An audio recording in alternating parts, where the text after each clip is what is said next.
Prima l'operatore addetto controlla come sono stati conferiti i rifiuti negli appositi cassonetti, che non ci siano errori, poi nel caso di irregolarità si passa alla diffida invitando il cittadino a rispettare le regole e nei casi di illeciti amministrativi alle sanzioni che variano dai 125 ai 300 euro. La task force, la squadra messa in campo da Comune e Acegas APS per la pulizia e il decoro urbano, nel 2018 ha effettuato 25 uscite in tutti i quartieri della città, compresa zona industriale e Interporto. Abbiamo visto una situazione molto migliorata anche rispetto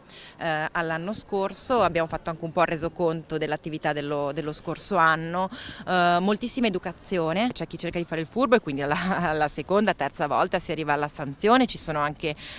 punti molto segnalati con cui ci stiamo rapportando, invece chi in buona fede sbaglia e siamo qui per rispiegare. Le diffide eseguite sono state 40, le sanzioni elevate 63, di cui 6 per rifiuti portati da fuori comune, un comportamento che prevede una multa di 300 euro. Gli errori più frequenti dipendono dai quartieri, quindi fuori dal centro spesso ci sono abbandoni che possono venire da fuori provincia o da zone senza porta a porta, mentre in centro conferimenti non nel giorno giusto oppure accantonamenti vicino ai cestini che invece sono previsti per i piccoli rifiuti, per il turismo e che quindi proprio rendono anche